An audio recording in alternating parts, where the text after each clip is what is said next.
Hello my dear friends, once again most welcome everyone. एक बार फिर से आप सभी दोस्तों का आज हमारे इस घटना चक्र के शानदार सेशन में स्वागत है। डियर जितने भी दोस्त हैं जल्दी से सारे लोग सेशन में लाइव आ जाइए। सेशन को एक बार लाइक कर दीजिएगा।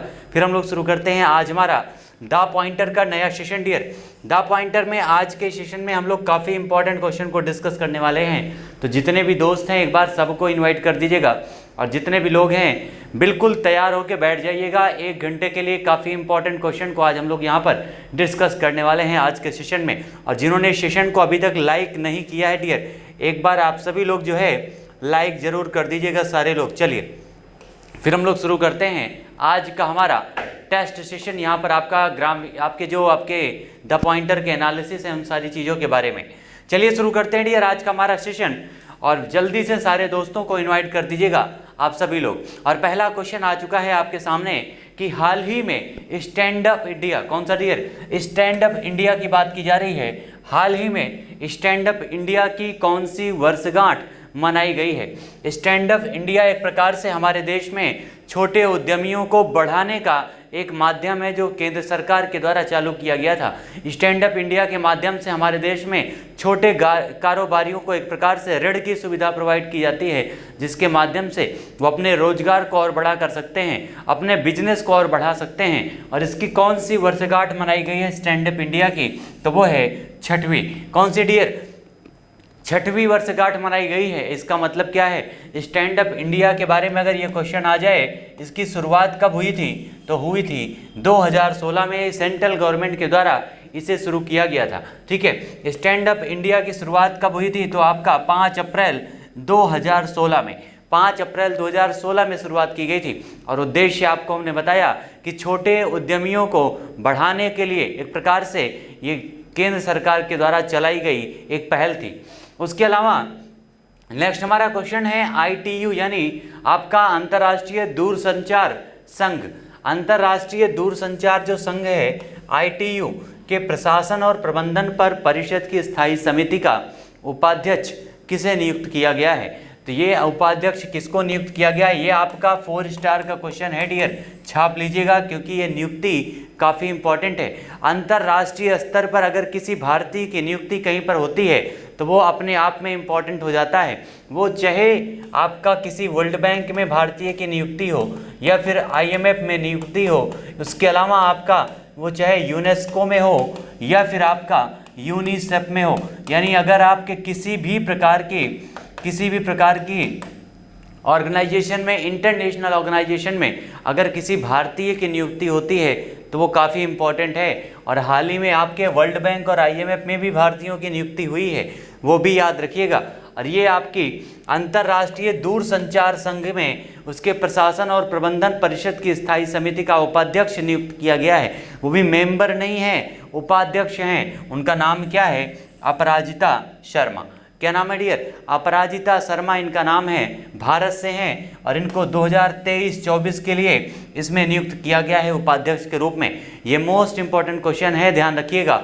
अपराजिता शर्मा को ITU का उपाध्यक्ष नियुक्त किया गया है। नेक्स्ट हमारा क्वेश्चन है, अगर बात करें ITU की डियर, जो अंतर्राष्ट्रीय दूरसंचार संघ है ITU का मुख्यालय कहाँ पर है, तो ये है जेनेवा में, यानी स्विट्जरलैंड जेनेवा में इसका मुख्यालय है। कई सारे ऑर्गेनाइजेशन का मुख्यालय है जेनेवा स्विट्जरलैंड में। और इसकी स्थापना कब किया गया था, 1865 में, 1865 में इसकी स्थापना की गई थी, याद रखिएगा। और इसके महासचिव कौन है, तो उनका नाम है हाओलिन झाओ, जो इस समय महासचिव हैं ITU के। ठीक है, ये सारे मोस्ट इंपॉर्टेंट पॉइंट हैं ITU से संबंधित। ITU में उपाध्यक्ष के रूप में किसकी नियुक्ति की गई है, इसकी स्थापना 1865 में हुई थी। हेडक्वार्टर कहाँ पर है, जेनेवा स्विट्जरलैंड में है। और इसके इस समय जो महासचिव हैं उनका नाम क्या है, हाओलिन झाओ जो है इनका नाम है। ठीक है, आइए बढ़ते हैं नेक्स्ट पॉइंट पर। अगला हमारा है डियर, हाल ही में भुगतान पेमेंट कनाडा यानी भुगतान कनाडा ने RTR यानी रियल टाइम रेल, कौन सा डियर, रियल टाइम रेल के साथ भुगतान विकसित करने के लिए किसके साथ में साझेदारी की है।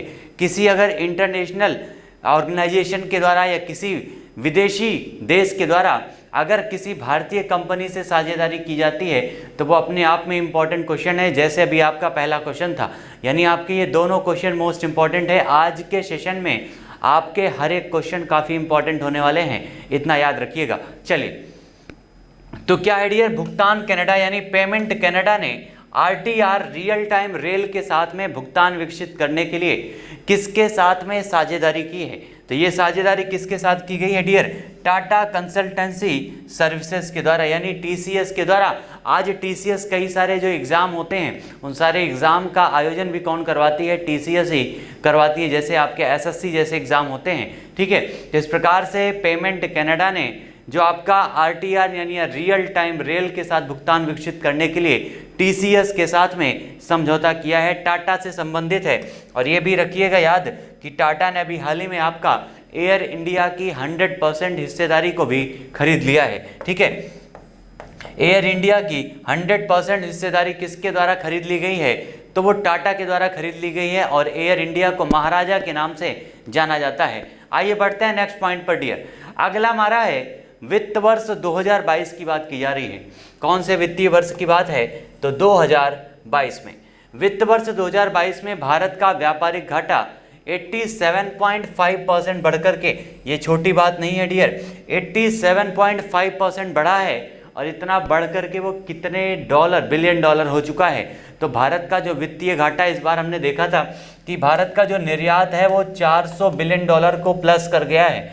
लेकिन इसमें खुश होने बात से वहाँ पर खुशी होना है ये अलग बात है, लेकिन उससे ज़्यादा यहाँ पर भारत का जो घाटा है वो भी बढ़ा है। 87.5% की वृद्धि हुई है और इसी के साथ भारत का जो घाटा पहुँच चुका है वो है 192.41 बिलियन डॉलर। ठीक है, 192.41 बिलियन डॉलर जो है भारत का घाटा बढ़कर पहुंच चुका है, याद रखिएगा। और इसमें 2021 में ये कितना था? तो 2021 में ये आपका 102.63 बिलियन डॉलर था, लेकिन आज वो लगभग 200 के करीब पहुंच चुका है। 192.41 बिलियन डॉलर पहुंच चुका है। हमारे देश का इस समय व्यापारिक घाटा 87.6% से। ठीक है, और ये आंकड़ा जो है किसके द्वारा जारी किया जाता है डियर? तो इसको हमारे देश के उद्योग और वाणिज्य, आपका वाणिज्य और उद्योग मंत्रालय के द्वारा जारी किया जाता है। और वाणिज्य और यानी व्यापार मंत्रालय जो इस समय है वो किसके अंतर्गत आता है? कौन से व्यक्ति इसको संभाल रहे हैं? तो उनका नाम है डियर पीयूष गोयल। क्या नाम है? कैबिनेट मंत्री जो पीयूष गोयल हैं उन्हीं के द्वारा इसका नेतृत्व किया जा रहा है, याद रखिएगा। व्यापारिक घाटा, ये काफ़ी इंपॉर्टेंट क्वेश्चन है कि कितना व्यापारिक घाटा था? लगभग 102 बिलियन डॉलर। कितनी वृद्धि हुई है? तो लगभग 87.5%। और इससे बढ़कर के वो कितना हो गया है? लगभग 192.41 बिलियन डॉलर पहुंच चुका है हमारे देश का व्यापारिक घाटा। आइए बढ़ते हैं नेक्स्ट पॉइंट पर। अगला हमारा है डियर अलेक्जेंडर वॉसिक। क्या नाम है? अलेक्जेंडर वॉसिक इनका नाम है, याद रखिएगा, अलेक्जेंडर वॉसिक। और इनके दूसरे कार्यकाल के लिए इन्हें कौन से देश का राष्ट्रपति चुना गया है? अलेक्जेंडर वॉसिक को। तो किस देश का राष्ट्रपति चुना गया है? तो उस देश का नाम है सर्बिया। और इसकी कैपिटल क्या है डियर? बेलग्रेड है सर्बिया की कैपिटल, याद रखिएगा। यानी अलेक्जेंडर वॉसिक को यहाँ पर सर्बिया का नया जो है राष्ट्रपति चुना गया है, जिनका दूसरा कार्यकाल है। और सर्बिया की जो कैपिटल है उसका नाम है बेलग्रेड। किसी भी दूसरे देश में अगर चुनाव होते हैं, यहाँ पर राष्ट्राध्यक्ष चुने जाते हैं, तो उन राष्ट्राध्यक्षों में हमें सिर्फ 2 पॉइंट याद रखने की जरूरत है। पहला, उस देश में राष्ट्रपति किसको या प्रधानमंत्री किसको चुना गया है और उस देश का नाम क्या है। ठीक है, क्योंकि इतना ज़्यादा इम्पोर्टेंट विदेशी चुनाव हमारे लिए नहीं होते हैं, लेकिन हाँ भारतीय परिप्रेक्ष्य में अगर कहीं पर कोई चुनाव होता है, जैसे हमारे राज्यों में अभी 5 राज्यों में चुनाव हुए थे, उन सारी चीज़ों की जानकारी आपके पास होनी अनिवार्य है। तो यहाँ पर आंसर हो जाएगा सर्बिया, जिसकी कैपिटल डियर है बेलग्रेड। वहीं पर जो है इनको चुना गया है अलेक्जेंडर वॉसिक को यहाँ पर दूसरे कार्यकाल के लिए राष्ट्रपति। नेक्स्ट हमारा क्वेश्चन है, हाल ही में यहाँ पर घर बैठे बैठे टेक इट इजी क्या है? तो घर बैठे बैठे टेक इट इजी, जैसे आप लोग पढ़ रहे हैं, घर बैठे बैठे आसानी से सारी चीज़ों की ऑनलाइन क्लास आपको मिल रही है घटना चक्र के प्लेटफॉर्म के द्वारा। इसलिए एक बार जितने भी हमारे दोस्त हमारे साथ जुड़े हुए हैं, आप सभी लोगों से रिक्वेस्ट है सेशन को एक बार ज़्यादा से ज़्यादा शेयर करने का प्रयास कीजिएगा। और जिन्होंने अभी तक सेशन को लाइक नहीं किया है एक बार सेशन को लाइक कर दीजिएगा डियर। चलिए, घर बैठे बैठे टेक इट इजी का मतलब क्या होता है, ये आपका एक प्रकार से अभियान चलाया गया है, घर बैठे बैठे टेक इट इजी। और इसका ब्रांड एम्बेसडर किसे नियुक्त किया गया है, तो इसका ब्रांड एम्बेसडर नियुक्त किया गया है डियर, किसको, आमिर खान को। ठीक है, आमिर खान को नियुक्त किया गया है घर बैठे बैठे टेक इट इजी प्लेटफॉर्म का एक प्रकार से अभियान का ब्रांड एम्बेसडर। और ब्रांड एम्बेसडर में हमने आपको बताया था उत्तराखंड के ब्रांड एम्बेसडर अभी हाल ही में बनाया गया है अक्षय कुमार को। किसको बनाया गया डियर, अक्षय कुमार को। ODOP यानी वन डिस्ट्रिक्ट वन प्रोडक्ट में उत्तर प्रदेश का ब्रांड एम्बेसडर बनाया गया है, किसको, तो अभी हाल ही में उनको जो है पद्म पुरस्कारों से भी सम्मानित किया गया था। उनका नाम क्या है डियर, उनका नाम जल्दी से एक बार आप लोगों से हमने कमेंट में पूछा था, किसी का आंसर नहीं आया है। ठीक है, तो उनका नाम क्या है, जिनको अभी हाल ही में ODOP यानी वन डिस्ट्रिक्ट वन प्रोडक्ट का ब्रांड एम्बेसडर नियुक्त किया गया है। एक बार कमेंट में आंसर बताइएगा, हम आपको बताएंगे जरूर, लेकिन जल्दी से सारे लोगों का कमेंट में आंसर आना चाहिए। वो वही महिला है जिनका महाराष्ट्र में बिल्डिंग तोड़ दी गई थी महाराष्ट्र सरकार के द्वारा, उनका नाम क्या है, सबका आंसर आना चाहिए। चलिए, तो यहाँ पर आंसर हो जाएगा आमिर खान। उसके अलावा कई सारे आपके सरकारी अभियान हैं, जैसे पल्स पोलियो अभियान, उसके अलावा गुजरात पर्यटन हो गया, या फिर आपके स्वच्छता अभियान हो गए, दरवाजा बंद अभियान हो गया। इन सारे अभियान के ब्रांड एम्बेसडर बनाया गया है अमिताभ बच्चन को। ठीक है, लेकिन यहाँ पर आंसर हमारा क्या हो जाएगा, तो आमिर खान करेक्ट आंसर हो जाएगा इस क्वेश्चन का, याद रखिएगा। आइए बढ़ते हैं नेक्स्ट पॉइंट पर। अगला हमारा है, यह जो अभियान है ये किसका है, यानी किसके द्वारा शुरू किया गया है, तो इस अभियान को शुरू किया गया है फॉर्म इजी के द्वारा। ठीक है, किसके द्वारा डियर, फॉर्म इजी के द्वारा शुरू किया गया। एक प्रकार से कोरोना काल में सबसे ज़्यादा अगर किसी चीज़ की महत्व बढ़ी है तो वो है दवाइयों की। ठीक है, दवाइयों की महत्व सबसे ज़्यादा बढ़ी है डियर। चिकित्सा क्षेत्र में सबसे बड़ा जो है एक प्रकार से चिकित्सकों का योगदान रहा है कोविड काल में, और ये फार्मेजी का भी एक अभियान है, घर बैठे बैठे टेक इट इजी। ठीक है, नेक्स्ट हमारा क्वेश्चन है, टेस्ला के CEO जिनका नाम क्या है, एलन मस्क, टेस्ला के CEO हैं डियर। उसके अलावा स्पेस एक्स जो है वो भी इन्हीं की स्पेस एजेंसी है, ये भी पॉइंट याद रखिएगा। स्पेस एक्स किसकी स्पेस एजेंसी है, तो एलन मस्क। और दुनिया के फर्स्ट नंबर के सबसे रिचेस्ट व्यक्ति हैं कौन, एलन मस्क। मोस्ट रिचेस्ट जो आपके व्यक्ति हैं उनका नाम है एलन मस्क। इन्होंने कितने प्रतिशत हिस्सेदारी खरीदी है, टेस्ला के CEO एलन मस्क ने ट्विटर की। किसकी बात की जा रही है, तो ट्विटर की बात की जा रही है। और ट्विटर जो है इसकी कितने प्रतिशत हिस्सेदारी एलन मस्क के द्वारा खरीदी गई है, तो ये किसके द्वारा खरीदा गया डियर, 9.2% एलन मस्क के द्वारा ट्विटर की हिस्सेदारी खरीदी गई है। और ट्विटर में सबसे इंपॉर्टेंट इसलिए है डियर क्योंकि अभी हाल ही में ट्विटर के जो मुख्य कार्यकारी अधिकारी थे उनको नियुक्ति की गई थी और वो एक भारतीय हैं। इस प्रकार से हमारा ये क्वेश्चन और भी इम्पॉर्टेंट हो जाता है कि मुख्य कार्यकारी अधिकारी ट्विटर के इस समय कौन हैं, तो उनका नाम क्या है, पराग अग्रवाल। कहाँ से हैं, तो इंडिया से हैं पराग अग्रवाल, जो इस समय ट्विटर के CEO यानी चीफ एग्जीक्यूटिव ऑफिसर के रूप में नियुक्त किए गए हैं। और भारतीयों की बात की जाए तो इस समय आपका माइक्रोसॉफ्ट डियर, माइक्रोसॉफ्ट के जो इस समय CEO हैं उनका नाम क्या है, सत्या नडेला। कौन डियर, सत्या नडेला, ये भी कहाँ के हैं, एक भारतीय हैं। उसके अलावा गूगल के CEO कौन हैं, सुंदर पिचाई, ये भी एक भारतीय हैं। याद रखिएगा, ये सारी बड़ी बड़ी कंपनियां जो आप देख रहे हैं इनको संभालने वाला कोई और नहीं, एक भारतीय है। मोस्ट इंपॉर्टेंट है ये सारे पॉइंट। मास्टर कार्ड के भी CEO कौन है, एक भारतीय है।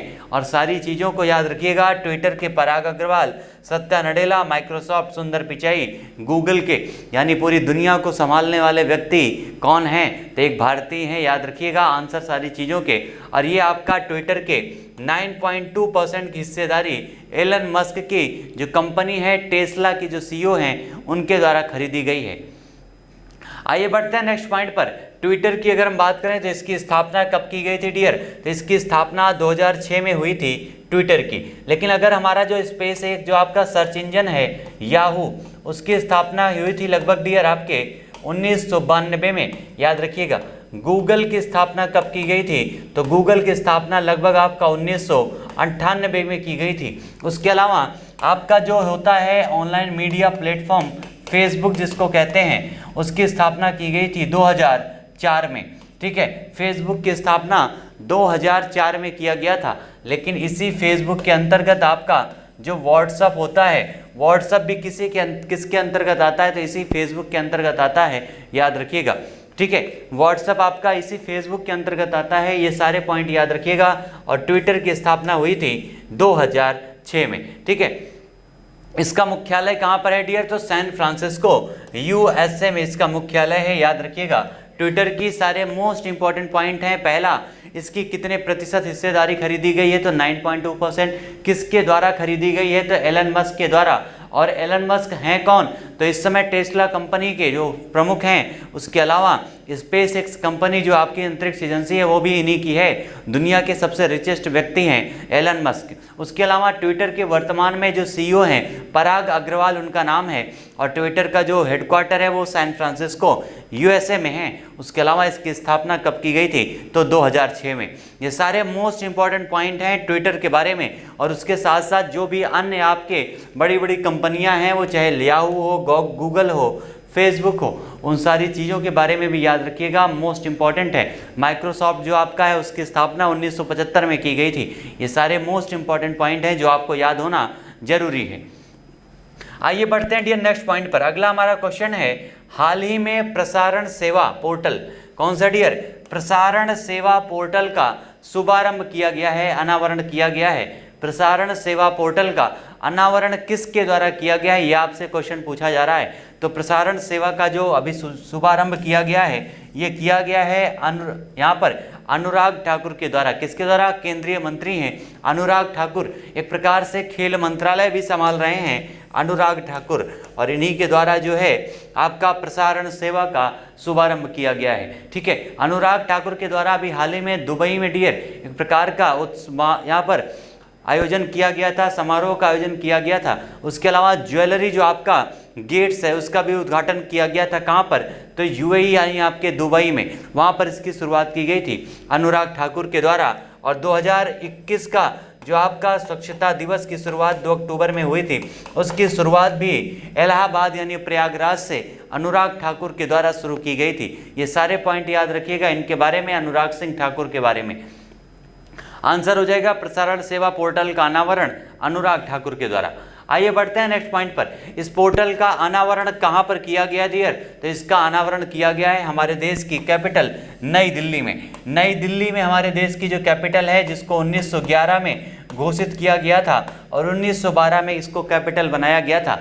यहाँ पर इस समय चीफ मिनिस्टर कौन है, तो इस समय चीफ मिनिस्टर यहाँ पर हैं अरविंद केजरीवाल। कौन सा डियर, अरविंद केजरीवाल यहाँ के इस समय CM हैं दिल्ली के, याद रखिएगा। और हमारे देश की महत्वपूर्ण जो धरोहर हैं, जो इमारतें हैं, वो चाहे आपके लाल किला हो, इंडिया गेट हो, ये सारी चीज़ें कहाँ पर हैं, तो इसी आपके नई दिल्ली में हैं, याद रखिएगा। ठीक है, आइए बढ़ते हैं नेक्स्ट पॉइंट पर। अगला हमारा क्वेश्चन है, हाल ही में दुनिया के सबसे बड़े इलेक्ट्रिक क्रूज जहाज, ये आपका मोस्ट इंपॉर्टेंट क्वेश्चन है डियर, छाप लीजिएगा। दुनिया का जो सबसे बड़ा इलेक्ट्रिक क्रूज जहाज है, इसका अभी हाल ही में अनावरण किस देश ने किया है, कौन से देश के द्वारा अभी हाल ही में दुनिया के सबसे बड़े इलेक्ट्रिक क्रूज जहाज का अनावरण किया गया है डियर, उसका नाम क्या है, तो उसका नाम है चाइना। क्या नाम है डियर, चीन उसका नाम है, याद रखिएगा। चीन के द्वारा अभी हाल ही में दुनिया के सबसे बड़े इलेक्ट्रिक क्रूज जहाज का अनावरण किया गया है। लेकिन यहाँ पर चाइना के बारे में अगर हम बात करें, तो चाइना वो देश है जिसकी कैपिटल क्या है डियर, बीजिंग है। क्या याद, यहाँ पर बीजिंग इसकी कैपिटल है, याद रखिएगा। जहाँ पर अभी हाल ही में शीतकालीन ओलंपिक का आयोजन किया गया था। उसके अलावा इसी चाइना में यहाँ पर है एक शहर जिसका नाम है शंघाई।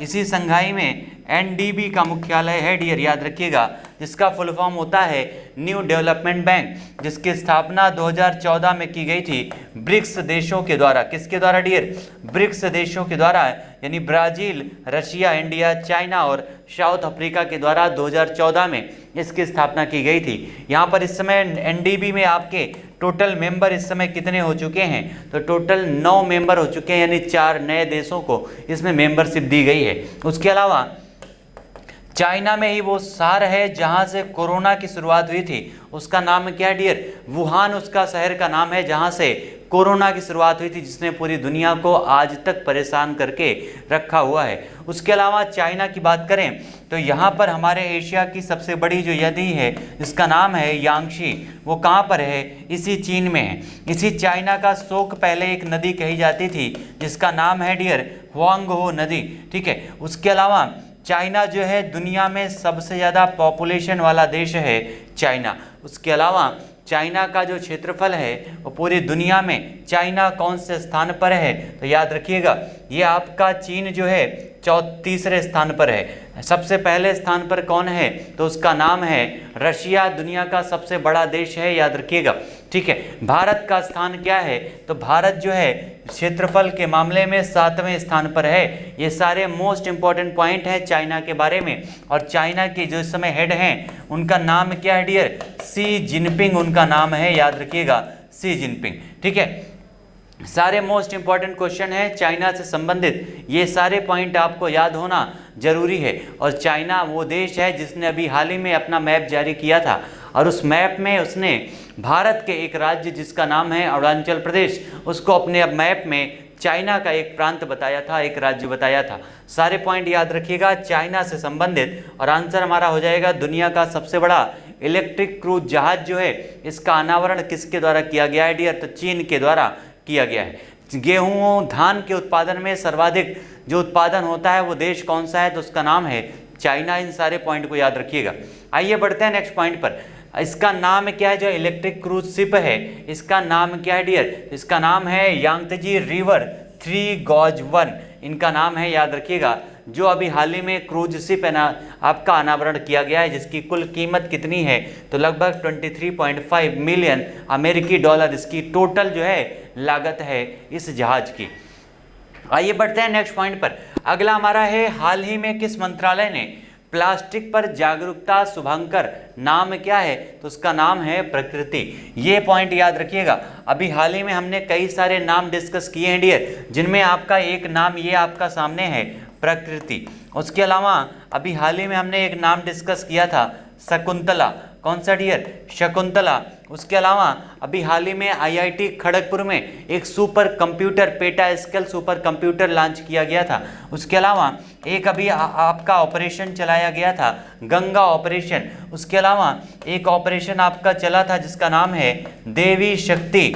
उसके अलावा आपके जो पॉइंट हैं अभी हाल ही में एक राजस्थान में एक जगह पेट्रोलियम की खोज की गई है, ठीक है। और आपका एक भारत का बहुत ही बड़ा जो है हथियार है जिसका नाम है काली।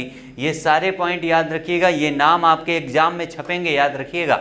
और इन नाम का संबंध किससे है यही आपके एग्जाम में पूछा जाएगा, जो आपको याद रहना जरूरी है। तो ये आपका जो क्वेश्चन है कि हाल ही में किस मंत्रालय ने प्लास्टिक पर जागरूकता शुभांकर प्रकृति का शुभारंभ किया है? तो ये प्रकृति का शुभारंभ किसके द्वारा किया गया है डियर?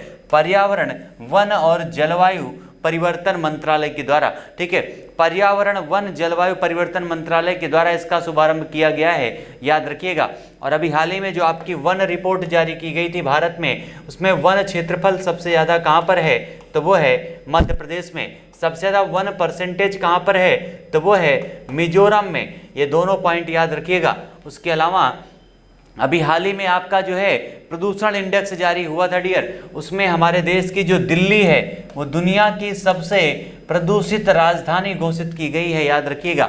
अभी हाल ही में आपका ध्वनि प्रदूषण इंडेक्स जारी हुआ था जिसमें बांग्लादेश की कैपिटल जिसका नाम है ढाका, इसे दुनिया की सबसे ज़्यादा ध्वनि प्रदूषण से ग्रसित बीमारी जो घोषित किया गया है। ध्वनि प्रदूषण सबसे ज़्यादा कहाँ पर है? तो इसी ढाका में है। ये सारे पॉइंट याद रखिएगा, पर्यावरण से संबंधित मोस्ट इंपॉर्टेंट ये क्वेश्चन है डियर। और आपका जो पर्यावरण जो आपका सूचकांक जारी होता है, इंडेक्स जो जारी होता है, उसमें हमारे इस बार के इंडेक्स में पहला, दूसरा और तीसरा स्थान किसी देश को नहीं मिला है। चौथे स्थान से शुरुआत की गई है और भारत की रैंकिंग है 10वीं, ठीक है। भारत की 10वीं रैंकिंग है, याद रखिएगा। और ये आपका पर्यावरण वन और जलवायु परिवर्तन मंत्रालय के द्वारा शुरू किया गया है प्रकृति का। ठीक है, प्रकृति का संबंध किससे है? तो प्लास्टिक पर जागरूकता शुभारंकर से है, याद रखिएगा, प्लास्टिक के लिए। आइए बढ़ते हैं नेक्स्ट पॉइंट पर। अगला हमारा है हाल ही में मासिक टाइम सीरीज आंकड़ा। कौन सा डियर? मासिक टाइम सीरीज आंकड़ा, मंथली टाइम सीरीज डाटा किसके द्वारा जारी किया गया है? तो ये जारी किया गया dear Centre for Monitoring Indian Economy. किसके द्वारा? Centre for Monitoring Indian Economy के द्वारा जारी किया गया है आपका मासिक टाइम सीरीज आंकड़ा। और ये जो आंकड़ा जारी किया गया है इसके अनुसार जो है एक प्रकार से भारत में बेरोजगारी की दर को दिखाया गया है। और भारत में समग्र बेरोजगारी जो दर है, एक प्रकार से आज जो इतने सारे लोग बेरोजगार घूम रहे हैं, लोगों के पास रोजगार नहीं है, 10,000 5,000 की नौकरी तक मिलना मुश्किल हो गया है, और इस बेरोजगारी दर को प्रदर्शित किया गया है, याद रखिएगा। इसके अनुसार जो है मार्च 2022 में भारत की जो बेरोजगारी दर है डियर वो 7.6% है, और फरवरी में यही बेरोजगारी दर जो है लगभग 8.10% है, याद रखिएगा, फरवरी 2022 की।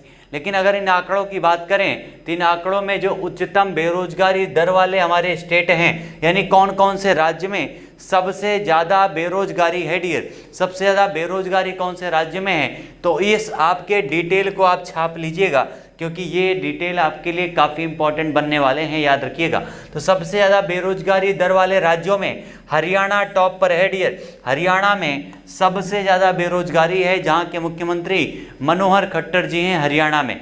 और एक प्रकार से कृषि बाहुल्य राज्य है, जहाँ पर उद्योग भी कई सारे हैं, फिर भी सबसे ज़्यादा बेरोजगारी कहाँ पर है? तो हरियाणा में है। उसके अलावा दूसरे नंबर पर है राजस्थान, 25% की बेरोजगारी दर है। जम्मू कश्मीर में 25% की है। झारखंड में 14.5% की है। यानी ये राज्यों में बेरोजगारी दर सबसे ज़्यादा है, जबकि यहाँ पर पॉपुलेशन उतनी नहीं है। उत्तर प्रदेश का नाम इसमें शामिल नहीं है, क्योंकि उत्तर प्रदेश की पॉपुलेशन भी ज़्यादा है, फिर भी बेरोजगारी दर में काफ़ी जो है सुधार किया है उत्तर प्रदेश ने। आइए देखते हैं कि हमारे देश में सबसे कम बेरोजगारी दर वाले राज्य कौन कौन से हैं। तो सबसे कम बेरोजगारी कहाँ पर है? तो उनमें पहले स्थान पर आता है छत्तीसगढ़।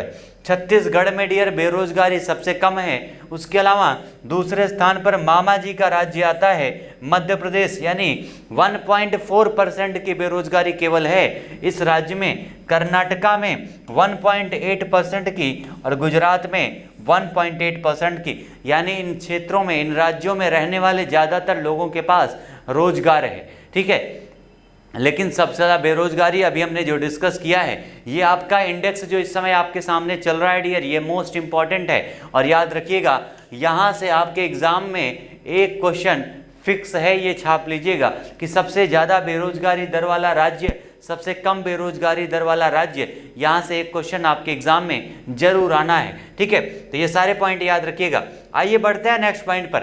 अगला हमारा पॉइंट क्या है डियर? हाल ही में national thermal power corporation limited यानी NTPC, national thermal power corporation हमारे उत्तर प्रदेश में कितनी हैं? तो 6 हैं। इसने जो है किस गैस लिमिटेड के साथ में समझौता किया है?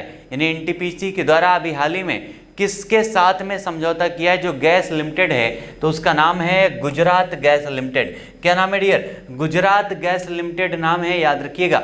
हमारे देश में एक बार गैस से ही बहुत बड़ी त्रासदी हो चुकी है डियर, उसका नाम क्या है? भोपाल गैस त्रासदी, याद रखिएगा। कौन सा? भोपाल गैस त्रासदी हुई थी हमारे देश में। कहाँ पर? भोपाल में। कब हुई थी? तो 1984 में हुई थी, जिसमें मिथाइल आइसोसाइनाइड जिसको हम कहते हैं MIC गैस लीक होने की वजह से हजारों लोगों की मौत हो चुकी थी। हजारों लोग जो है यहाँ पर कुछ ही पलों में मौत की नींद सो चुके थे। ये दुर्घटना, ये त्रासदी इतनी भयावह थी, आज भी सोच करके रूह कांप जाती है। और गैसों का रिसाव इतना खतरनाक हो सकता है, ये भारत में इस समय देखने को मिला था 1984 में। ठीक है, तो thermal national power corporation limited ने कौन सी गैस लिमिटेड के साथ में समझौता किया है? तो उसका नाम है गुजरात गैस लिमिटेड। नेक्स्ट हमारा है, ये समझौता जो है किस लिए किया गया है डियर? तो ये एक प्रकार से पाइप्ड नेचुरल गैस के लिए PNG में हाइड्रोजन के सम्मिश्रण के लिए ये समझौता किया गया है।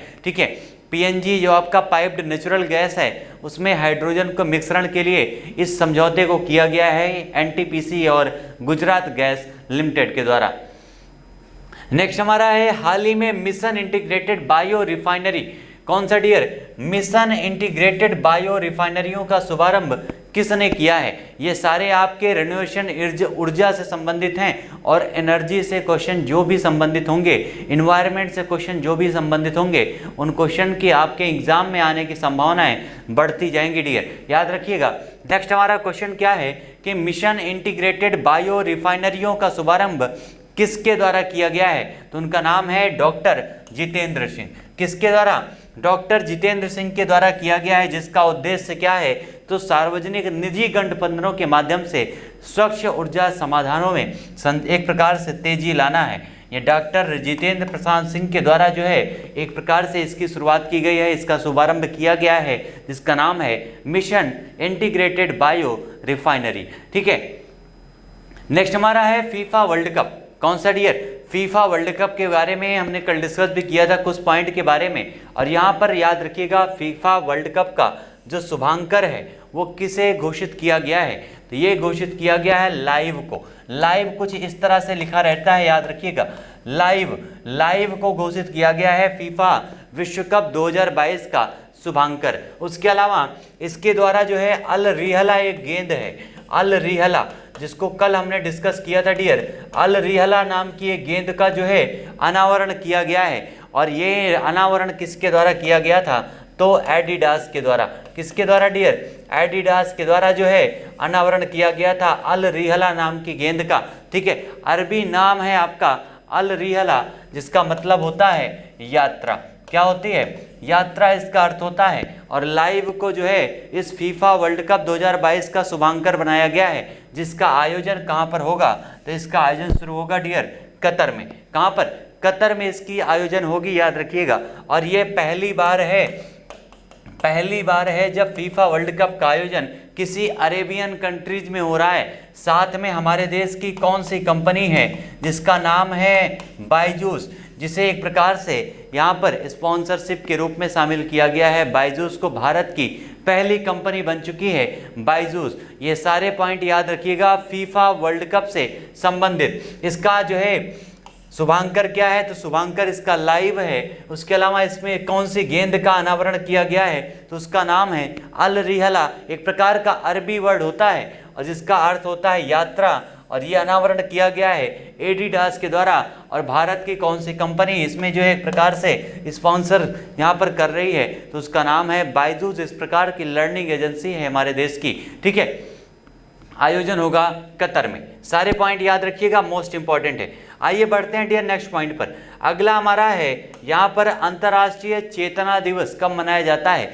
अंतर्राष्ट्रीय चेतना दिवस कब मनाया जाता है डियर? तो ये आपका सेलिब्रेट किया जाता है 5 अप्रैल को। अंतर्राष्ट्रीय चेतना दिवस 5 अप्रैल को मनाया जाता है, जिसकी शुरुआत अभी हाल ही में 2020 में की गई थी। यानी पहला अंतर्राष्ट्रीय चेतना दिवस कब मनाया गया था? तो 5 अप्रैल 2020 में इसकी शुरुआत की गई थी 5 अप्रैल को। आइए बढ़ते हैं नेक्स्ट पॉइंट पर। अगला हमारा है हाल ही में किस राज्य के मुख्यमंत्री ने स्कूल चलो अभियान की शुभारंभ किया है, इसकी शुरुआत किया है? कौन से राज्य के मुख्यमंत्री के द्वारा इसकी शुरुआत की गई है डियर? तो इसकी शुरुआत किया गया है योगी आदित्यनाथ के द्वारा। योगी आदित्यनाथ हैं कहाँ के मुख्यमंत्री? तो ये उत्तर प्रदेश के मुख्यमंत्री हैं, याद रखिएगा डियर, उत्तर प्रदेश के मुख्यमंत्री हैं, जिनके द्वारा स्कूल चलो अभियान की शुरुआत की गई है। यहाँ पर अगर हम उत्तर प्रदेश की बात करें तो ये हमारे मुख्यमंत्री जी कहाँ से हैं? तो गोरखपुर से बिलोंग करते हैं, याद रखिएगा। कहाँ से डियर? तो गोरखपुर से बिलोंग करते हैं, याद रखिएगा, गोरखपुर से।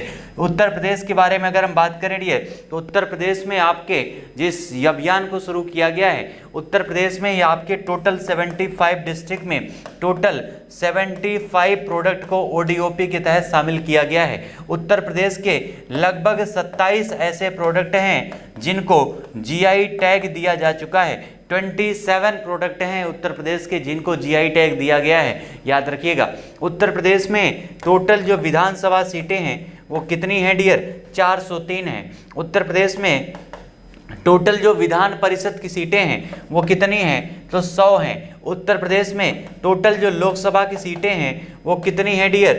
80 हैं। उसके अलावा उत्तर प्रदेश में जो राज्यसभा की सीटें हैं वो कितनी हैं? तो टोटल 31 है। ये सारे पॉइंट याद रखिएगा उत्तर प्रदेश से संबंधित। उत्तर प्रदेश की कैपिटल क्या है? तो उसका नाम है लखनऊ। क्या नाम है डियर? लखनऊ उत्तर प्रदेश की कैपिटल का नाम है, याद रखिएगा। उत्तर प्रदेश में ही आपका प्रयाग है जहाँ पर कुंभ मेले का आयोजन किया जाता है। उत्तर प्रदेश वो आपका एक प्रकार से क्षेत्र है जहाँ पर जो सबसे प्रमुख फसल है नकदी फसल, जिसका नाम है गन्ना, और ये आपके लिए मोस्ट इम्पॉर्टेंट है, याद रखिएगा। उत्तर प्रदेश में कई सारे प्रकार की फसलों का अन्य जो आपके आम हो गए, दशहरी आम जो हैं ये आपके लखनऊ में, उसके अलावा लंगड़ा आम जो होता है वाराणसी क्षेत्र में, ये सारे बहुत फेमस हैं। खेल के सामान आपके मेरठ के क्षेत्र में काफ़ी फेमस हैं। और उत्तर प्रदेश में ही दुनिया का जो अजूबे हैं उनमें से एक ताजमहल आगरा में स्थित है, याद रखिएगा। ठीक है, ये सारे पॉइंट याद रखिएगा। उत्तर प्रदेश से संबंधित मोस्ट इंपॉर्टेंट पॉइंट हैं। उत्तर प्रदेश में टोटल जिलों की संख्या 75 है। मंडल कितने हैं? तो 18 मंडल हैं। और तो टोटल इसमें आपके गाँव की संख्या लगभग 1 लाख के ऊपर है। 1 लाख प्लस जो है गाँव की संख्या है हमारे उत्तर प्रदेश में। ग्राम विकास वाले छाप लीजिएगा, ये सारे पॉइंट आपके एग्जाम के लिए मोस्ट इंपॉर्टेंट है, क्योंकि लेखपाल के डेट की भी घोषणा हो चुकी है। और अब आपके पास टाइम नहीं है डियर, अब आपके पास समय नहीं है बर्बाद करने का। जुट जाइए सारे लोग एकाग्रता के साथ में। 2 महीने काफ़ी होते हैं आपकी पढ़ाई के लिए। और अब आप चूक गए तो फिर समझ लीजिएगा मौका दोबारा मिले ना मिले इसकी कोई गारंटी नहीं है। आइए बढ़ते हैं नेक्स्ट पॉइंट पर। इस अभियान का यानी स्कूल चलो अभियान का शुभारंभ जो है कहाँ से किया गया है डियर? तो इस स्कूल चलो अभियान का शुभारंभ कटघरा उच्च प्राथमिक विद्यालय जयचंदपुर श्रावस्ती से किया गया है। कहाँ से? श्रावस्ती से इसका शुभारंभ किया गया है डियर, याद रखिएगा। कटघरा उच्च प्राथमिक विद्यालय इसका नाम है। और इस अभियान का उद्देश्य क्या है? इस अभियान का उद्देश्य है प्राथमिक और उच्च प्राथमिक विद्यालयों में 100% नामांकन को सुनिश्चित करवाना। यानी जो आपके प्राइमरी और जूनियर स्कूल हैं उन विद्यालयों में 100% नामांकन सुनिश्चित करवाना इसका उद्देश्य है। यानी गाँव में जो लोग पढ़ने के लिए नहीं जाते हैं उन बच्चों को किसी भी माध्यम से एक प्रकार से पढ़ाई को बढ़ावा देना, उनको विद्यालय भेजने के लिए प्रोत्साहित करना और जागरूक करना इसका उद्देश्य है। आइए बढ़ते हैं नेक्स्ट पॉइंट पर। अगला हमारा है, हाल ही में किस राज्य के मुख्यमंत्री ने आपातकाल के दौरान कावल उथवी ऐप को लॉन्च किया है डियर? क्या नाम है? तो उसका नाम है कावल उथवी ऐप। क्या नाम है? कावल उथवी ऐप इसका नाम है। और ये किसके द्वारा लॉन्च किया गया है? कौन से मुख्यमंत्री के द्वारा? तो उनका नाम है, मुख्यमंत्री हैं MK स्टालिन। कहाँ के मुख्यमंत्री हैं डियर? तो तमिलनाडु के मुख्यमंत्री हैं, याद रखिएगा। MK Stalin. तमिलनाडु की कैपिटल क्या है डियर? तो चेन्नई कैपिटल है, याद रखिएगा। चेन्नई सुपर किंग्स महेंद्र सिंह धोनी की टीम, लेकिन अब कैप्टन बन चुके हैं सर रविंद्र जडेजा। ठीक है, इसी तमिलनाडु में डियर आपका डूडोंग संरक्षण केंद्र स्थापित किया गया है, याद रखिएगा। डूडोंग संरक्षण केंद्र स्थापित किया गया है इसी तमिलनाडु में। ये आपका मोस्ट इंपॉर्टेंट पॉइंट है, याद रखिएगा। तमिलनाडु के मुख्यमंत्री MK स्टालिन के द्वारा जो है मुख्यमंत्री, जो वहाँ के जो चीफ मिनिस्टर है उनके द्वारा आपातकाल के दौरान जो एक प्रकार से कावल उथवी ऐप लॉन्च किया गया है, जिसमें आपातकाल के दौरान होने वाली समस्याओं का निराकरण करने का प्रयास किया गया है इस ऐप के माध्यम से। आइए बढ़ते हैं नेक्स्ट पॉइंट पर। अगला हमारा क्या है, यहाँ के राज्यपाल कौन है? तो उनका नाम है RN रवि, जो हैं वो यहाँ पर इस समय राज्यपाल हैं तमिलनाडु के। नेक्स्ट हमारा पॉइंट है, भारत सरकार के संस्कृति मंत्रालय ने हिंदी नववर्ष के अवसर पर किस डिजिटल प्लेटफॉर्म का शुभारंभ किया है? कौन से डिजिटल प्लेटफॉर्म का शुभारंभ किया गया है डियर? तो किसके द्वारा? तो संस्कृति मंत्रालय के द्वारा। संस्कृति मंत्रालय जो है यहाँ पर इसकी मंत्री कौन है? तो मीनाक्षी लेखी, याद रखिएगा। मीनाक्षी लेखी जो है इस मंत्रालय को संभाल रही हैं। और इसमें जो है कौन से प्लेटफॉर्म का शुभारंभ किया गया है? तो उसका नाम है टेम्पल 360। 360 का मतलब एक प्रकार से देश के चारों तरफ घूम करके जितने भी आपके तीर्थ यात्राएं हैं, जितने भी आपके एक प्रकार से ज्योतिर्लिंग है, उन सारी जगह की लाइव दर्शन करना इसका उद्देश्य है। यानी जो लोग एक प्रकार से दर्शन करने के लिए भगवान के नहीं जा पाते हैं, कई सारे ऐसी जगह हैं जैसे आपके केदारनाथ हो गए, बद्रीनाथ हो गए, कई सारे ऐसे स्थल हैं जो काफ़ी पूजनीय हैं, वहाँ पर लोग पहुँच नहीं पाते हैं, बहुत मुश्किलें होती हैं। उन सारी लोगों को वहाँ की सारी चीज़ों को लाइव दर्शन कराया जाएगा। यहाँ पर कौन से प्लेटफॉर्म के द्वारा? तो उसका नाम है टेम्पल 360। कौन से मंत्रालय के द्वारा इसका शुभारंभ किया गया है डियर? तो उसका नाम है कौन सा? तो यहाँ पर आपका संस्कृति मंत्रालय के द्वारा। इसका शुभारंभ कहाँ पर किया गया? तो इंदिरा गांधी राष्ट्रीय कला केंद्र नई दिल्ली में। कहाँ पर डियर? इंदिरा गांधी राष्ट्रीय कला केंद्र जो है नई दिल्ली में इसका शुभारंभ किया गया है। आइए बढ़ते हैं नेक्स्ट पॉइंट पर। इस वेबसाइट की विशेषता क्या है? तो इसकी विशेषता ये है कि इसके माध्यम से जो आपके 12 ज्योतिर्लिंग हैं, 4 धाम जो हैं, इन सभी के दर्शन आसानी से किए जा सकते हैं। उसके अलावा ई दर्शन, ई प्रसाद और ई आरती को भी देखा जा सकता है और भारत के किसी भी मंदिर में कभी भी पहुंचा जा सकता है। इसके माध्यम से रजिस्ट्रेशन भी किया जा सकता है। इस प्रकार से ये सारी सुविधाएं दी गई हैं इस प्लेटफॉर्म में। याद रखिएगा, मोस्ट इंपॉर्टेंट है ये क्वेश्चन आपके लिए। आइए बढ़ते हैं नेक्स्ट पॉइंट पर। अगला हमारा है मानव तस्करी रोधी प्रकोष्ठ का शुभारंभ किसने किया है? नाम क्या है? तो मानव तस्करी रोधी प्रकोष्ठ, यानी इसके माध्यम से एक प्रकार से लोगों को तस्करी किया जाता है, लोगों को एक देश से दूसरे देश से पहुंचाया जाता है। जैसे आप लोगों ने घटनाएं सुनी होगी, नेपाल और बांग्लादेश की महिलाओं को कई प्रकार से तस्करी करके लाया जाता है, भारत में कई सारे गलत क्षेत्रों में ढकेल दिया जाता है। उन सारी तस्करियों को रोकने के लिए मानव तस्करी रोधी प्रकोष्ठ का शुभारंभ राष्ट्रीय महिला आयोग के द्वारा किया गया है। किसके द्वारा डियर? राष्ट्रीय महिला आयोग के द्वारा। राष्ट्रीय महिला आयोग की हेड कौन है? तो उनका नाम है रेखा शर्मा जी, ठीक है। और इस राष्ट्रीय महिला आयोग के द्वारा जो है मानव तस्करी रोधी प्रकोष्ठ का शुभारंभ किया गया है। इस प्रकोष्ठ का संचालन भारत सरकार का कौन सा मंत्रालय करता है? तो महिला एवं बाल विकास मंत्रालय करता है। और इस मंत्रालय को संभाल कौन रहा है? तो उनका नाम है स्मृति ईरानी। क्या नाम है डियर? स्मृति ईरानी जी जो हैं, उन्हीं के द्वारा इस मंत्रालय को संभाला जा रहा है। याद रखिएगा, महिला एवं बाल विकास मंत्रालय। और अभी हाल ही में जो है लाल किला उत्सव का भी इन्होंने शुभारंभ किया था, याद रखिएगा, स्मृति ईरानी ने। आइए बढ़ते हैं नेक्स्ट पॉइंट पर। अगला हमारा है सेबी, यानी आपका security exchange board of India ने प्रतिभूति बाजार में, सिक्योरिटीज मार्केट में नवाचार को बढ़ाने के लिए किस नाम से एक प्रकार से आइडियाथॉन को लॉन्च किया है? तो कल हमने डिस्कस किया था इसको, और इसका नाम क्या डियर? मंथन इसका नाम है, याद रखिएगा, सेबी के द्वारा। और सेबी का पूर्ण रूप क्या होता है? तो हमने आपको डिस्कस किया security and exchange board of India, जिसका हिंदी में नाम है भारतीय प्रतिभूति और विनिमय बोर्ड। नेक्स्ट हमारा क्वेश्चन है किसानों के लिए किस डिजिटल प्लेटफॉर्म का शुभारंभ किया गया है? तो किसानों के लिए जो डिजिटल प्लेटफॉर्म है उसका नाम है ग्रेन बैंक डियर। क्या नाम है? ग्रेन बैंक का शुभारंभ किया गया है किसानों के लिए। तो ये सारे मोस्ट इंपॉर्टेंट क्वेश्चन थे आज के हमारे सेशन में। जितने भी इंपॉर्टेंट क्वेश्चन बनते थे उन सारे क्वेश्चन को डियर हमने यहाँ पर डिस्कस किया है आज के सेशन में। उम्मीद करते हैं आप सारे लोगों को सारे पॉइंट अच्छे से समझ में आए होंगे।